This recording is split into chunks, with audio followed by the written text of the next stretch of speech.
The elusive endorphin.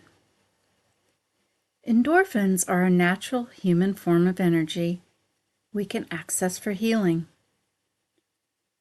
You cannot always order them up like an afternoon latte, but if you are consistent in approach and the conditions are right, and you don't allow stray thoughts to deflate the potential for access, they just might come to visit. We have all heard of endorphins, but just for fun, I'm going to start my little story with a definition. Endorphins are natural chemicals produced by the body that help reduce the perception of pain and can boost your mood. They are primarily produced and released by the hypothalamus and pituitary glands, both of which are specialized regions in the brain.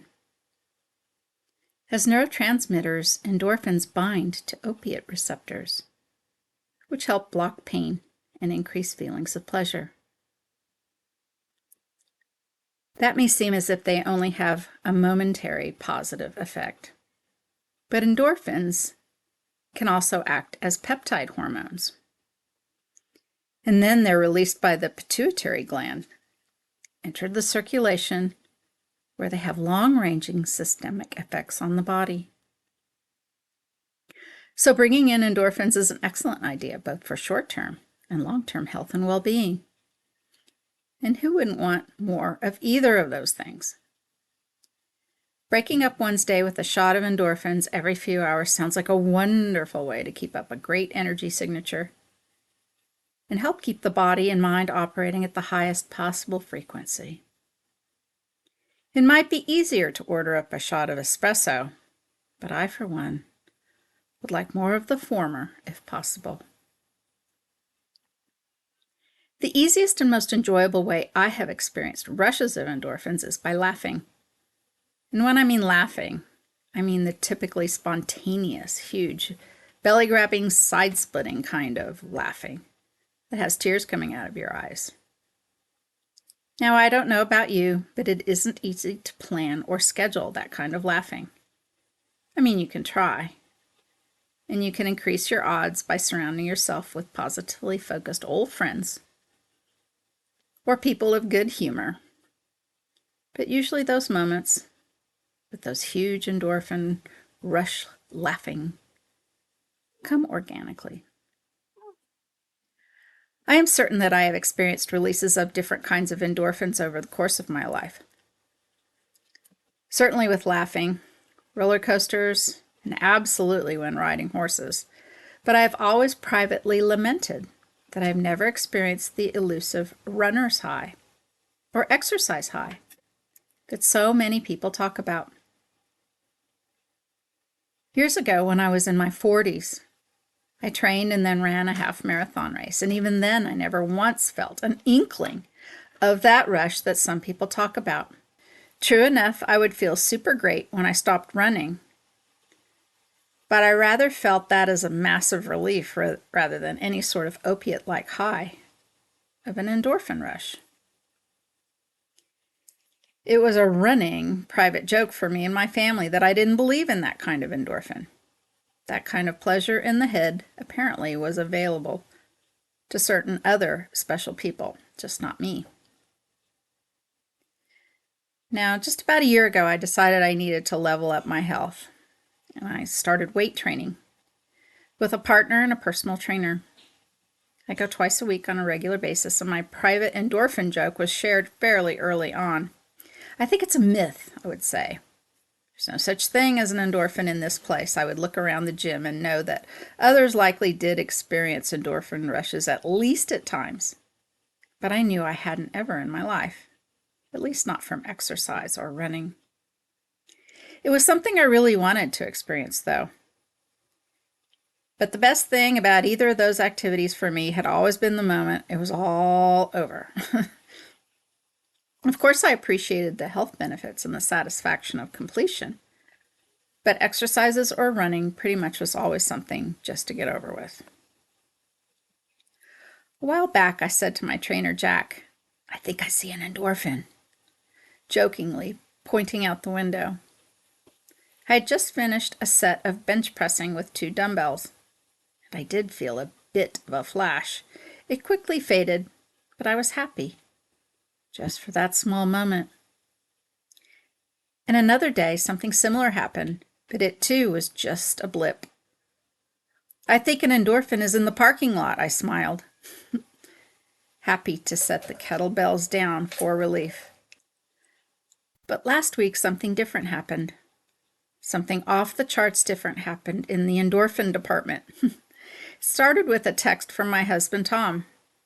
An hour before I was even supposed to go to the gym, he sent a photo of the whiteboard that's up there in the main room, and on it was written this week's challenge: box squats with a barbell weight held on the back. That means you sit down on a box, stand up, sit down, and repeat, all with a barbell held behind your neck. The total weight was the score, and the weight could be any, but there was a minimum of 45 pounds. Tom said I should do the challenge, and I dismissed that outright. Squats are not my best moments in the gym. But the challenge was repeated by Jack and my partner Kim, and so I good-naturedly gave it a go. Jack stood nearby as we both started the challenge, side by side. I was counting slowly. I figured I could do about 15 or maybe 20 repetitions with the weight on my back. And, I didn't even actually know quite how much Jack had set me up for. I knew it was more than 45 pounds because the bar itself weighed 45 pounds, and he had added more weights.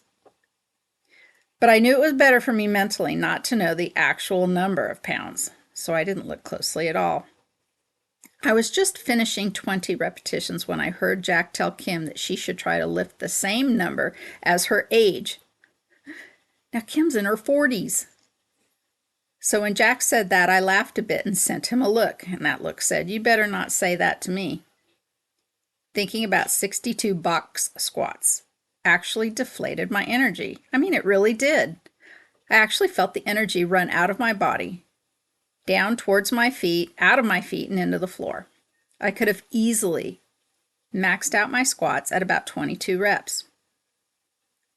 I just about quit right then. I wondered if I could even get into the 30s at that point with my energy so low, but I decided to stop thinking about how many, my age or really anything else, and just think about one more rep, just one more. And that's probably why I'm making this video at all. One more rep. The phrase is a lot like one more day, or even one more hour. And sometimes that's the only way to get through the hard things.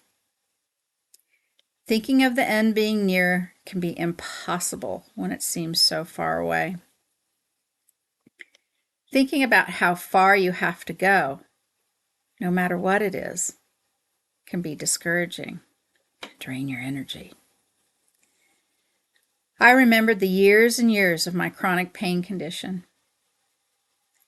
I got through years, often by getting through just that one day, or even that 1 hour, and sometimes on the hardest days, even the next 1 minute.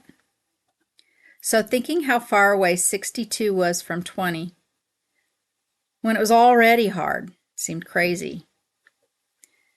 But that's when I switched gears. I was just going to think of one more. So I did. I thought of one more until I got into the 30s and then almost 40 repetitions. And I thought 42 would be a good number if I could get there. And so I did. I got there, 42. And then I wondered, could I do just one more? And I just kept going. At this point, my legs were starting to burn, but somehow I managed another squat and another, and I was in the 50s and then in the 60s. 62. It was almost there, and I thought, great. I'm almost at my age. I almost set the bar on the rack again. But I wondered, could I do another? At this point, not only did I just keep thinking about one, I slowed down. I didn't stop, but I just kind of slowed down and I just kept going. Kim had already stopped, and at one point Jack asked me where I was, and I think I said 85. 85, I choked out. He said, "No way, you can do 100." And that was just about as bad when he said squat your age. Energy ran down, out of my legs, into my feet, out to the floor again. No way. But I pushed those thoughts out of my mind and went back to thinking about just the next squat. And you know what? I did it. I made it. I just kept going and I box squatted 100 reps. It was only then that I looked to see what the total weight was that was on my back, and it was 75 pounds. I had just squatted 7,500 total pounds. I stood with my hands and weight on my knees. My heart was pounding and I was breathing hard. Wow. That would have been enough accomplishment for the day at the gym, really. And I was so glad it was over. But that's when the endorphins came. They came like a whirlwind through open doors marching into my head, and for the first time in my entire life, I actually felt exercise endorphins. I was so shocked, I couldn't speak. Jack looked at me and the look on my face and asked if I was okay. I bet he really wondered, because it probably showed. I was so surprised. I just said, "They're finally here." They actually have finally arrived. The next 20 to 30 minutes of the workout were a bit of a blur and just flew by. Even though I had only flashes of exercise endorphins to speak about my whole life, I had about half an hour of the biggest rush ever. It was amazing. Part of me was giggling, saying, "Well, it only took a year of this." But another part of me was so very grateful. Did I open a gateway? Can it happen again? All of this happened only last week. And so far, this is a singular event, and I have no idea if such a thing will ever happen again for me at the gym. But I do know this: if it happened once, it can happen again. So I remain hopeful, and I'll keep going. I also like to think that I opened up some sort of bottleneck that had been in existence my whole life. Might it take box squatting another 7,500 pounds? Gosh, I hope not. I mean, I'd rather it not take quite such an effort the next time.